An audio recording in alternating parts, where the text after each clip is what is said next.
Hey guys, welcome back to the channel. I have a very inspiring story of a young couple who just got started in real estate investing. In just 2 years, Josh and Stacie have earned over $430,000 in equity, as well as created over $3,300 a month in passive rental property income. After recently retiring from the Navy, 2 years ago, Josh and Stacie Morgan bought their first home. And just 1 year later, they did their first flip, their first Airbnb, and then their first long-term rental. In this video, Josh tells you exactly how they got started, how they bought each property, and exactly how much equity and cash flow each property makes them. He decided that he wanted to replace his income with passive income, and after doing some research, he realized that real estate was a great place to do that. What's interesting about Josh's story is that they're doing a lot of different things. He did a flip, an Airbnb, and a long-term rental. The good news is the Airbnb will throw off a ton of cash flow, and that'll help him acquire more properties as he works on trying to reach his goal of having 10 units or 10 properties within the first 5 years. At this rate, I think Josh is going to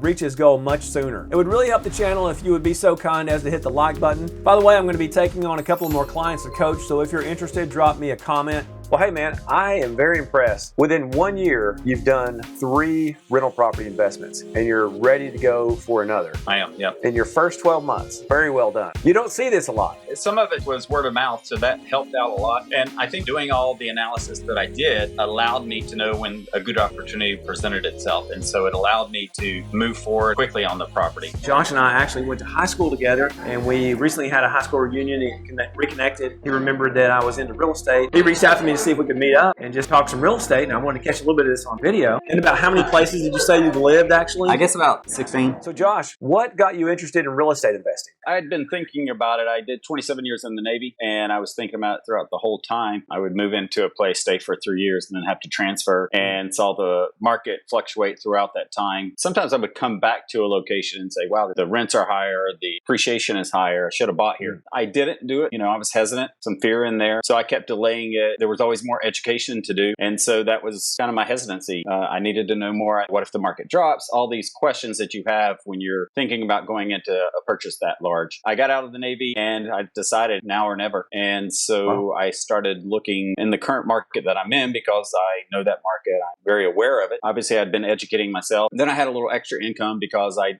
did start working again and decided that I wanted to grow that retirement, not just spend it. That would really allow me to retire at an earlier age. And so that's the plan. Well, congrats on getting started. Everybody always says, I wish I would have. Had I purchased something each place I was at, just a small rental property, my financial picture would be a lot different now. There's no time like the present. Just look forward, move forward. My first investment property was my own home. I made a decision to buy in an area that I thought, again, was going to increase in value, and that's North Padre Island. I knew that Texas was getting a huge influx of people from outside the state, California, New York, wherever, Chicago. And you could look at the numbers and see that they were moving into Austin, they were moving into San Antonio, and those people were going to want coastal homes, second homes, vacation homes, whatever the case may be. That's really was my first investment, and that's done fantastic too. Are you thinking that when you go to sell it, you might make money on it, or were you thinking of possibly renting or Airbnb-ing the house that you're living in? I just knew that the area was going to grow. Being in the Navy, we move a lot, so I thought this may be a permanent home, but who knows? So the market and the ability for that to increase in value was certainly a consideration. Texas, it's number 2 in terms of states that people are migrating into right now. I think second to Florida. And we're thinking about Airbnb in the upstairs. We stayed in an Airbnb in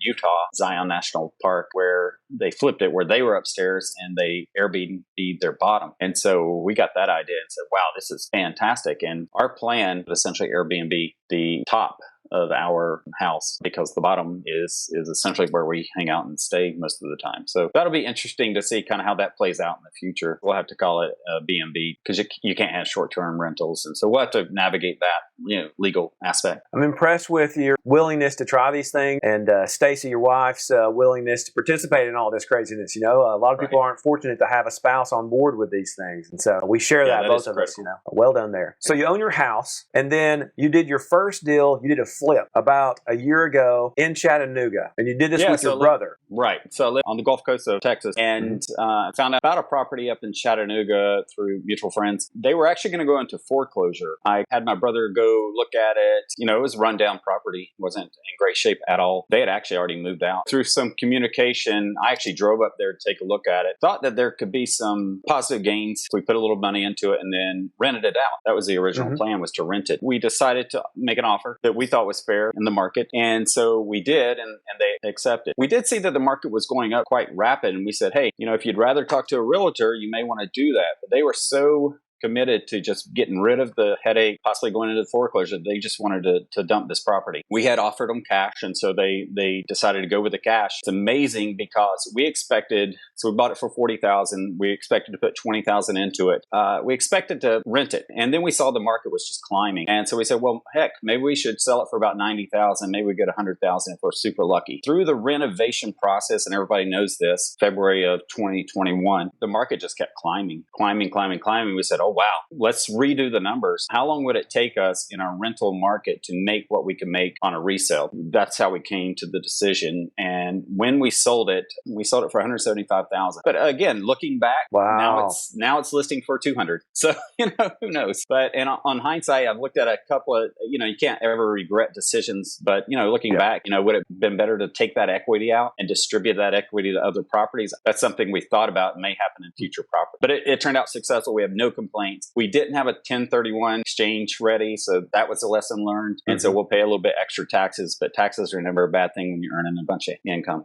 Well said. So your first flip was an out-of-town flip. Right. So you drove up here to see it. How hands-on were you during the flip, or was your brother really managing that piece of this? So I found the property. I could have theoretically just found a contractor and did it all on my own, but he was interested in properties too. So I thought that would be a great opportunity for us to work together. And so that really required somebody to drive down there 1 or 2 times a week to really make sure the project was on task. I think he did more of the sweat equity, and so the split was a little bit more in his favor just because I felt like that was a fair thing to do. So it worked out. But we haven't done a future one because the market's just been so crazy. We haven't seen anything in that area that we are looking for properties all the time. Were you the financer of that deal? So you both put in some. Was it kind of equal, or was it lopsided? Equal. Yeah, it was equal. Okay. Yeah. Well, that sounds good. So you did your first flip with a partner who was your brother. It was remote. You came out of there. We still talk. So you bought it for $40,000. What'd you end up spending? You mentioned 20 is kind of what you were estimating. 2025. You sold it for $175. So minus 40, I'll call it minus 25. Little closing cost, but still, that's $110,000. Yeah. Wow. It was not bad. Yeah. No wonder you wanted to keep going.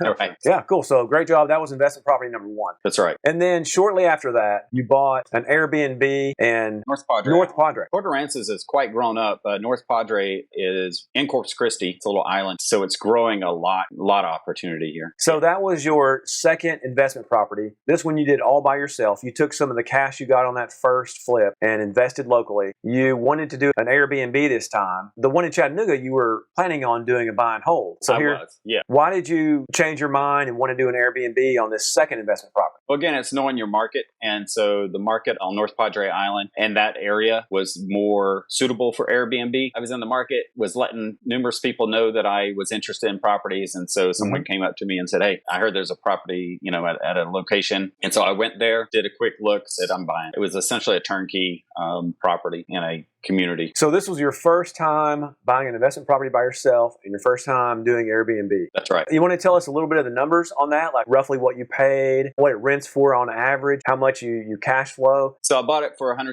It's a little studio, and I was like, a little nervous where the market was going. But I said, you know what? I got to commit. I got to do this. I felt like the numbers could work. You can look on Airbnb and kind of see what properties are renting for in the future for the summer. And so I looked at that and said, well, the numbers are going to work. And so, pulled the trigger on that, put 25% down and then purchased it, which was a seamless purchase. Literally, I had someone in there the day I purchased it. So you're just shy of a year in on your first Airbnb. Yeah, I think, so I'm going to probably bring in gross about $16,000 this year. And so that'll net me approximately $4,000 for the year. I think I'm going to do a lot better next year. This was a learning year. I had some gap days for cleaning, which I didn't need to have. My cleaner can do essentially, it's called hotel cleaning, which is to say someone can check out at 11, check in at 3, and she can be in there and clean the property. So that's going to bring in a lot more revenue. Also, the slower months, having a marketing plan to get people in there during those times. We have winter Texans that come down from Minnesota and places like that. And so really marketing to those people to get them in. And another company, Furnish Finders, which basically markets to medical professionals. And so I didn't have that marketing plan set up in time. So to recap that, I think what I heard you say is having your first year, which really started for you in March, your revenue was about $16,000. You netted $4,000 of that. Yeah, that's what I anticipate. So really you profited your first year. Oh, absolutely. By August, I was profitable. Again, that was with some gap days. That was with really, kind of no learning as I went. Yeah. Cool. And that was paying a property management company 10%. I may switch that this year. We'll see. That includes everything: taxes, electricity, HOAs, everything all in, even light bulbs. So everything's profitable. That's awesome, man. Congrats on being profitable. You being a newbie and said, I don't know what I'm doing. I'm going to figure it out. I thought it would be a better example to show with his 2022 projections of grossing $2,000 a month and netting a little over $1,000 a month with his new winter marketing plan, as well as hoteling, where he turns the properties around same day with the cleaning person instead of wasting a day every week. And then you just bought your third property. Yeah, just closed 2 days ago. Wow, congratulations. Yeah, okay, tell us about that one. Now that one's local, that one's also in Corpus? Yeah, it's more in town, so it's going to be a buy and hold. It's in a condo complex. Some people are very anti-HOA, but I think, again, you got to do the numbers work. That's what I was looking for. And again, word of mouth. I didn't find this via a realtor. I didn't find this in the normal ways. I was just talking at work, and someone was saying, how they were frustrated and they just want to get rid of the place. Kind of like the Chattanooga one. So I said, hey, let me check the place out. And again, the numbers worked. Although I did get a surprise in this one, which, I guess we can talk about a little bit. Even with due diligence, I didn't find it out till the very end. But the numbers still worked. Price was good. So I moved forward with it. This is what you'd call an off-market deal. There's no realtor involved, no realtor fees. So you're going to save 6% right there. So I did talk to my realtor because she had been helping us find places, and a little loyalty there to the fact that she had been helping us out. So she actually was able to call the person who was selling it and actually got us the deal because there was not 2 realtors involved. So you gave her something for helping you. I did. If they're a part of the deal, I try to help them out. Another thing I like doing about off-market deals, if you can get those, is you don't have the competition. And so people aren't going to be driving that price up like what's happening everywhere right now. I think the best thing that I do is take action. I'm not great at finding off-market deals. I'm not great at buying them for the cheapest amount or anything like that. So, yeah, you hear that constantly. Analysis paralysis. There's all kinds of little terms you can come up with, and I certainly did that for a number of years. But that's why eventually I said, you know what? If the numbers work, I'm going to move forward on this, and I'll figure it out as I go. I think you can educate yourself so much that you make no movement. And sometimes I was just thinking of that. You can listen to podcasts, you can read books, but until you take action, nothing's going to happen. So basically bought it for $77. I have $400 that I'm going to be paying essentially an HOA, which will cover the insurance, and I'll make about $1,200 a month, $1,250 in rent. What's your estimated cash flow on that one? Right at $500 a month. Okay. So you're going to have a $500 a month cash flow day one. That's right. That's great. I tell people when I've got started, I was hoping to get $200 a month in positive cash flow. And today those are more like, goodness, $750. It just keeps getting better because your fixed costs, your mortgage really stays the same. Your insurance and taxes will go up some, but not as much as rents will go up. So let's see, cash flowing at $500 a month on that. You think you've got maybe a $10,000 equity right off the bat in this. Investment property number 3, well done. Thank you. Probably my favorite. Hey, let's go back a second. You basically had 4 investment properties, including the one that you live in. Yes. And you sold one to flip, so you got 3 right now. Right. Let's talk about surprises, lessons learned, things like that. You want to find a realtor that understands the market, number one, but understands how to market it in a modern world. I think you really need to do your due diligence on a realtor and ensure that they aren't so far behind in technology and things of that nature that you're missing opportunity. And so that was one of the things we found on the first property was we got the realtor through the contractor because we had worked with the contractor before, but turned out that maybe that was not the best realtor for this project. Number 2, on the contractor, even though my brother kind of knew this guy, it was still important to say this is a business relationship and these are the expectations that are met in the business relationship. If you don't meet those expectations, then we will have to look elsewhere. Luckily, my brother and I don't mind to be polite and business-like, but also to ensure that timelines are being met. Because at times, contractors are very busy right now. Yeah. And so if you're not a priority, priority. You have to make yourself a priority. What kind of late night interruptions have you had with 1 year Airbnb behind you? I've had no late night. I did have a situation where my initial cleaner didn't show up. I had to manage that, and this poor family was sitting out at 9 o'clock at night, and the cleaner finally showed up. So, of course, she was no longer my cleaner after that. So, because it is a business, right? And this was not the first time that something like that had occurred. In almost 365 days, 2 nights that really were inconvenient. The rest were all situations that I had control of, which was to say the key, ensuring that there's an electric lock and that it's charged and all of that kind of stuff. I find if you have a good checklist and you do your quarterly inspections and you do your quarterly checkups, that saves you from being called for the most part. So let's see. All right. So you've got your personal residence, you did the flip, you got the Airbnb, you just bought a buy and hold locally. So that's 4, and you're wanting to do another one. Yeah, I'm ready. Again, if the numbers work, I'm ready to find another property. And you're looking for more of a turnkey, so it's ready to go, and you're thinking a long-term rental up here? I could go either way. Airbnb certainly, I think, would do well closer to the downtown area. So I could do a long-term rental to anywhere kind of in the greater Chattanooga area. I'm actually looking for a duplex. I'd like to go triplex, duplex, or something in the downtown area that could Airbnb well. In that situation, I absolutely would use a property manager to run those because,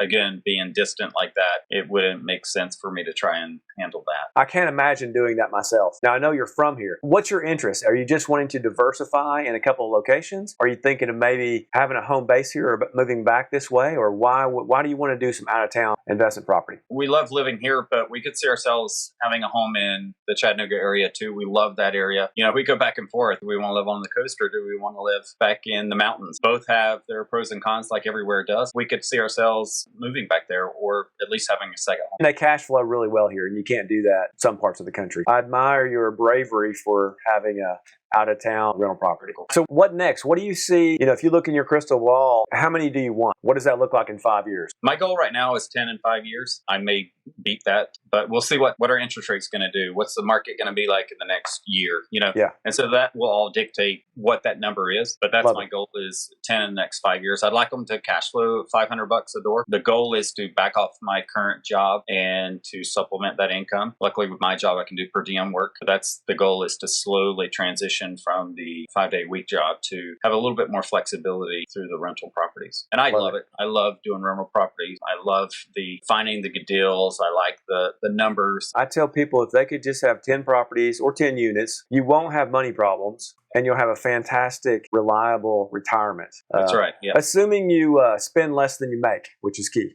That's key. Yeah. And that's why I'm able to do this right now. Exactly. If you spend more than you make, you'll always have money problems. No, man, I love what you're doing. I love your strategy and your goals, Josh. It's impressive to me. I just like how you're taking action and just kind of diving into it, man. I appreciate the advice that you've given and look forward to working with you more to see different opportunities. And I mean, you have a vast amount of experience having that many properties. I love your YouTube videos and get a lot out of those, a lot of education. So I appreciate you doing those. Oh, thank you, Josh. Thank you very much, man. I appreciate you. Hey, we want to have you back on here as you buy your next deal, and then also talk about how this, the one that you just bought 2 days ago, how that's going. All right, so we'll do a check-in. Well, thanks for jumping on. I look forward to hearing more good things from you, Josh. So we'll take it easy, and we'll see you next time. Josh and Stacie are doing a fantastic job of just taking action. They're ahead of schedule of reaching their goal of having 10 properties that cash flow at least $500 a month within the first 5 years of investing. I can't wait to get Josh on here again to hear how they're doing next time. This couple is so inspiring. If you're in your 30s or in your 40s and you think it's too late, just look at these guys. It's never too late to get started. Don't forget to hit the subscribe button and the notification bell so you'll know when the next video's out. Thank you, and I hope you have a great week.